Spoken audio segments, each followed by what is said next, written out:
Comment faire face à l'adversité quand on entreprend et surtout comment faire face à l'adversité quand on est un coach ou un formateur qui développe son activité sur internet. Salut à toi, ici c'est Neige Douma de ProfiSkills et dans cette vidéo je vais te parler d'un sujet qui parle à presque tous les entrepreneurs. Il n'y a pas un seul entrepreneur sur cette planète là qui n'a pas eu à faire face à l'adversité en fait. C'est ce qui se passe quand tu aimerais mettre en place des choses, quand tu aimerais mettre en place des actions et après des conditions externes font que les choses ne se passent pas comme prévu, les choses ne se passent pas comme tu aurais aimé qu'elles se passent et ça arrive presque tous les jours. La première clé est de mettre en tête qu'il y a uniquement très peu de choses qui vont passer comme toi tu souhaites qu'elles se passent. C'est comme ça, c'est la vie, c'est comme ça que ça fonctionne. Du coup, il faut toujours attendre à ce que certaines choses tournent mal, à ce que certaines choses ne passent pas comme prévu. Et de ce fait, en fait, de ce constat, il faut toujours avoir zéro attente. Les plus grosses déceptions se produisent quand on a les plus grosses attentes. Si tu apprends à ne jamais avoir de grosses attentes, tu apprends à toujours en fait garder en tête que à n'importe quel moment, tout pouvait s'écrouler. N'importe quel programme, n'importe quel plan que tu as mis en place peut ne plus marcher. Comme ça, en fait, tu es tranquille et tu sais que, ok, il faut toujours que je sois en fait un peu prudent avec ce que je fais. Il faut que je calcule le maximum des risques que je prends. Et comme ça, en fait, tu ne seras pas déçu parce que peu importe, si ça se passe bien, bah, tant mieux. Si ça se passe mal, bah, ce n'est pas très grave, tu ne seras pas déçu et tu vas pouvoir réagir au bon moment en prenant la bonne décision et pouvoir continuer dans ton aventure entrepreneuriale parce que c'est comme ça que ça fonctionne. Alors toujours zéro attente, 100% adaptation à la situation et 100% passage à l'action. Je vais te partager un exemple très simple, quelque chose qui est issu de mon quotidien, qui vient de se produire. En fait, je suis actuellement à LA, je viens pour participer à un gros mastermind américain. Normalement, tout était pensé pour bien se dérouler, pour bien se passer.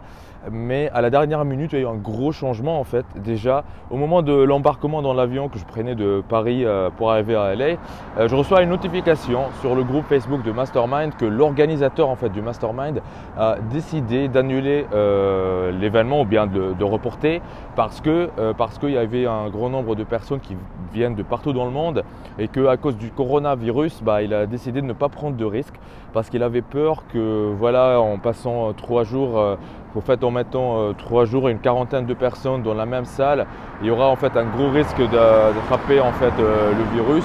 Et du coup, il s'est dit bon, je vais reporter. Contre cette décision, j'avais pas grand chose à faire parce que j'étais en fait déjà en train d'embarquer dans l'avion.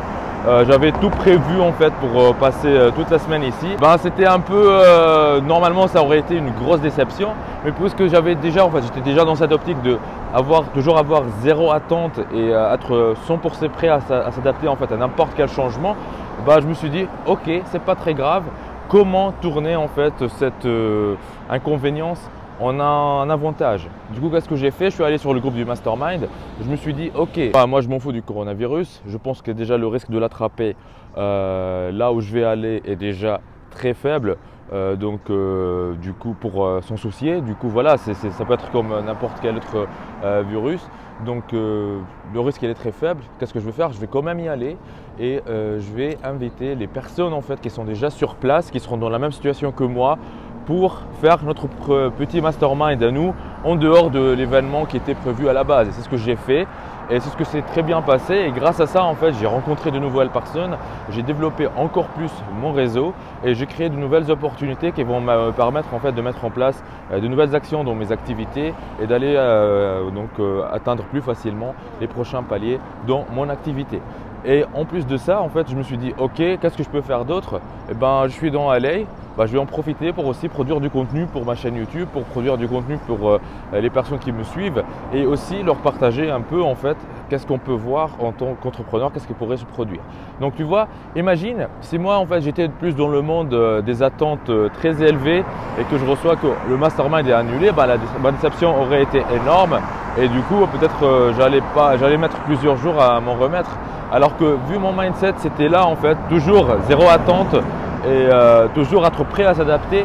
Donc j'ai tourné cette inconvénience en un avantage et j'ai créé moi-même mes propres opportunités qui me permettent en fait de me rattraper par rapport à l'adversité ou au problèmes qui sont en fait sur lequel moi j'ai pas le contrôle, parce que moi j'ai pas le contrôle sur l'événement. L'organisateur de l'événement a décidé de le reporter, il peut faire ce qu'il veut de son événement. Moi je peux pas changer ça, mais par contre je peux changer ce que moi je fais avec mon temps et je peux changer la façon avec laquelle moi je prends des décisions et je passe à l'avant dans mon activité. Et cher coach et formateur, j'aimerais que tu adaptes aussi le même mindset dans tes activités, parce que c'est ça qui va te permettre d'avancer et d'aller chercher en fait les objectifs que tu aimerais atteindre. Fait est mieux que parfait, il ne faut pas chercher la perfection dans ce que tu fais parce que ça ne va pas te mener très loin. Par contre, il faut toujours être prêt à s'adapter et à suivre les conditions. S'il y a des choses qui fonctionnent mal, s'il y a des choses qui ne se passent pas comme prévu, ce n'est pas très grave. Pose-toi toujours la question, ok, qu'est-ce que je peux faire avec ce que j'ai entre les mains et qu'est-ce que je peux faire pour retourner la situation, la transformer et en tirer de l'avantage. Et là, il y a beaucoup de personnes qui se posent 50 000 questions, par exemple, avant de se lancer à faire des vidéos, à mettre en place du contenu sur Internet pour aller attirer en fait des clients pour leur activité de coaching et de formation, avec des prétextes et des raisons comme oui, je ne suis pas fait pour la vidéo, moi je ne trouve pas que je suis assez beau pour passer en vidéo, oui, moi je ne suis pas très à l'aise en vidéo. J'ai envie de vous dire que tout ça, ça pourrait être vrai. Oui, ça pourrait être vrai que tu n'es pas fait pour la vidéo aujourd'hui, mais ça pourrait changer. Oui, ça pourrait être vrai que peut-être tu n'es pas très beau physiquement. Peut-être ça ne pourrait pas changer dans le futur, mais ce n'est pas une raison pour ne pas passer en vidéo. Peut-être tu n'es pas à l'aise en caméra, mais ça s'apprend et on avance sur ça.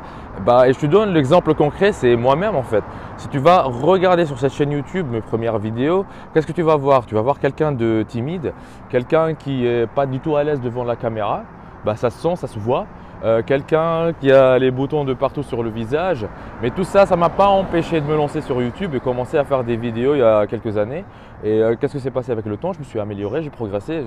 J'ai surtout réussi à obtenir des résultats, bien que j'étais dans cet état-là et que je n'ai pas laissé ces problèmes m'empêcher. Parce qu'aussi, en même temps, j'avais 50 000 raisons pour ne pas me mettre en caméra et pour ne pas aller sur YouTube, de par mon physique, de par donc le mindset que j'avais à l'époque. J'étais quelqu'un de très timide, quelqu'un de très introverti. Aussi, donc la langue française, ça reste toujours une langue étrangère pour moi. Donc c'est pas dans ma zone de confort, mais ça m'a pas empêché de produire du contenu en français, faire des vidéos. Donc en dépit de mon accent, en dépit de ma maîtrise de la langue, et aller chercher en fait les résultats que je voulais chercher et que j'ai réussi à obtenir donc en passant à l'action. Donc voilà. Il faut que tu saches, donc, cher coach et formateur, que peu importe ce que tu vas faire, il y aura toujours de l'adversité, il y aura des choses qui vont venir t'opposer à toi. Et plus en fait tu vas développer ton activité, plus tu vas avoir plus d'adversité et plus d'obstacles qui vont venir sur ton chemin. Le plus important, c'est d'être toujours prêt à s'adapter à ces problématiques-là et avoir le bon mindset que, ok, à chaque problème, il y a une solution. Il faut que tu sois capable de voir rapidement en fait quelle est la solution au problème et mettre en place les actions qu'il faut pour renverser la situation et tourner ces obstacles et ces problématiques en des opportunités et en des actions concrètes pour te faire progresser dans ce que tu fais tous les jours. Voilà, donc j'espère que cette vidéo t'aura aidé à un peu travailler le côté mindset, comment faire face à ces problématiques-là, comment foncer, obtenir plus de résultats, cher coach et formateur. Donc c'était Neige Douma de ProfitSkills. On va se retrouver certainement dans des prochaines vidéos. Lance-toi!